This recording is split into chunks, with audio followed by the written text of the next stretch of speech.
Jing Ke was born to a wealthy family in the Qin province. Her father was from a long line of government officials, and her mother was also from a well-known family. The first cherry blossoms of spring were beginning to spread their petals on the day that Jing Ke was born. To be born on this day of spring and new growth was an auspicious sign for her parents, and they rejoiced in the birth of their promising daughter.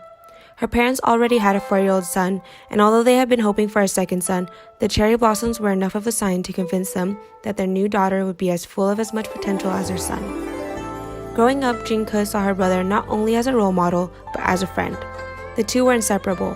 Their father was often away on state business, and because of the children's close bond, their mother found it easier to raise the two almost as one. Lessons that she taught Jing Ke, like how to cook, paint, and sew, she also taught to Wei Wang. And when Wei Wang was expected to read and learn about politics, Jing Ke was taught as well. From the day that she was 5, they both practiced the flute and violin together every single day with their mother. It was the one thing she enjoyed the most. Over time, they advanced together, eventually becoming professionals at their craft. She often played for hours and hours just to spend more time with her brother. Jing Ke tagged along with him everywhere he went, and because of this, she learned how to roughhouse and get dirty. Wei Wang loved his sister and even taught her how to do karate. But the one lesson above all that both siblings were taught from the day that they were born was to be honorable and moral. Loyalty to the family and kindness to others were important to Jing Ke and Wei Wang. Jing Ke's father, being a court official, often traveled between the small village where they lived and the capital where the emperor's palace was. Jing Ke would sometimes accompany her father on his trips to visit the market in the capital. As Jing Ke got older and it continued to accompany her father, there began to be many whispers among the government officials and other court members about a lovely young girl living in one of the nearby villages. They spoke of her dark glossy hair and her smooth soft skin. Her moth eyebrows and bow lips caught the attention of many onlookers.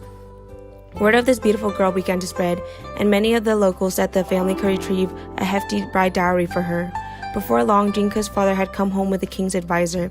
He was there to examine Jing Ke, hoping she would be a good fit for the king. Her beauty was striking. The advisor had no hesitation. She was from a high-ranking family, and with beauty like hers, she had the potential to become a concubine for the king himself. Before long, it was time for her to leave the house.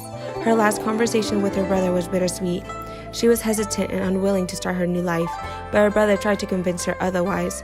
He gave her hope and words of encouragement that she needed before she set off on her journey. She didn't know when the next time she'll be back, but the cherry blossoms Wei Wang gave to her represented a promise of return that she very well needed. She knew she would miss her brother the most, but she was also ready to respect her parents' and wishes and uphold the family's dignity. It was a beautiful day that she set out to the emperor's palace. It was just a few days past her 16th birthday. She was anxious to begin her new life, for as much as she dreaded being one of the king's concubines, she consoled herself by believing that he would pay her no attention as he had so many other waiting ladies.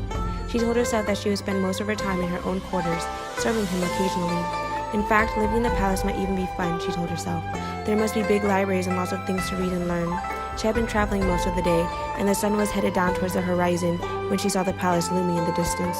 When Jing Ke arrived at the palace, she found it cold, uninviting, and sterile.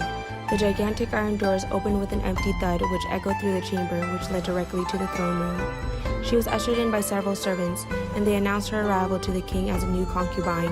The king, after laying eyes on her for the first time, was immediately drawn to her. He was pleased with his advisor's choice. As the emperor stood up and looked at Jing Ke for the first time, she felt sick as she saw him smile slyly and flinched at his hard hand which gripped her. Her first impression of the king was exactly how she imagined it, if not worse. Cold, uncomfortable, and menacing. The way he looked at her was so disturbing. It was like she was just a piece of meat and nothing more. She was scared on what the future had in store for her. Nothing about this first encounter made her feel any better than when she had first left home. As several days turned into several weeks, Jing Ke fell into a routine. Retrieve the king's breakfast from the kitchen, serve him, and then sit quietly nearby as he carried out the business for the day. There were some days that he did not request for her to stay by his side, and in those days she was free to return to her quarters and do as she pleased. She often found her peace in her courtyard, going there often to read and write without the king's prying eyes. She could stay by herself for hours and hours. Anything was better than being beside the king. Eventually, her life became dull, and she was extremely frustrated at the lack of mental development that she was so used to growing up.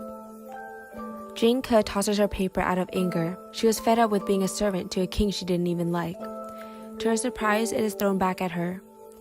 Confused, she picks up her paper. There was no way that it came back to her on its own. She tries to look around a bit, figuring out where it could have possibly come from.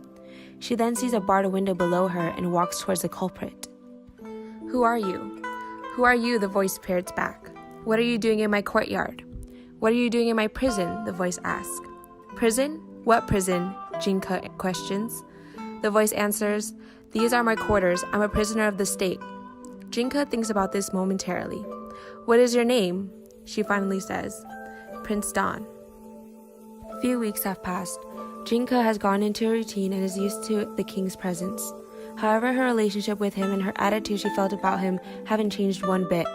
Every day, she realizes more and more that his actions reinforce the fact that he is a selfish and aggressive king. Reading anything political, history, or science-related was completely off limits. He expected her to act like a servant. Jing Ke only found solace through her conversations with Prince Don. Her miserable life in the palace was always forgotten as soon as she stepped into her courtyard. They discussed about politics, current events, and news outside the palace. It was her only connection to the real world, and as weeks passed, their friendship grew stronger. He made her forget about how badly the king treats her, and even though she's gotten used to him, his actions never changed. For some reason, Prince Don always knew what to say, and he always knew what was going on.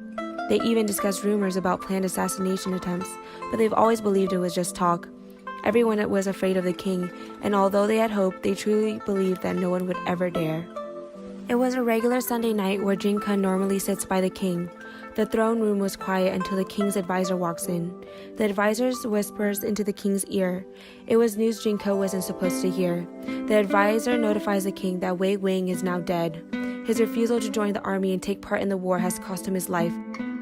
Jing Ke is devastated beyond words. She runs back to her quarters in disbelief of the king. How could he do this to her? After weeks and weeks of servitude, he repays her by killing her brother.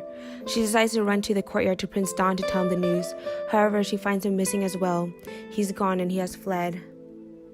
Jing Ke was devastated, and her hatred for the king was stronger than ever.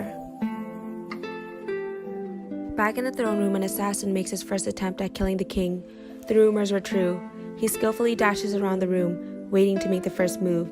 The king sits unknowingly in his throne until finally, just when he least expects it, the assassin lifts up his dagger and attempts to stab him. The king fortunately caught the assassin in the corner of his eye right before he was able to strike him. This saved his life as he was able to defend himself. He manages to make the dagger fall to the floor, and soon after his guard enters the room and takes the assassin away. A close attempt, but a failed one. The assassin is taken to the dungeon as the king lets what just happened sink in. Little did the king know, Jing Ke was quietly listening to the commotion just right outside the room, and as the guard leaves, she steps in. Taking matters into her own hands, she makes no hesitation as she grabs a dagger off the floor. She takes this opportunity to stab him, and with just one attempt, he dies. And with that one strike came the end of her life as well. Shortly after, Jing Ke was taken away to be executed immediately. Right before she died, she looked at everyone in the audience and spoke her final words. She said she did it for herself, for her brother, and for the people of this land. And with that last word, she took her last breath. It was easy for everyone to pin her as a villain. Jing Ke was female after all. But the assassin, the one who failed, was soon known to be a hero for the attempt. The death of the king was soon celebrated, but with the assassin named as a hero, Jing Ke was soon forgotten for her noble attempt. This is the unfortunate, yet unsurprising fate females have in Imperial China.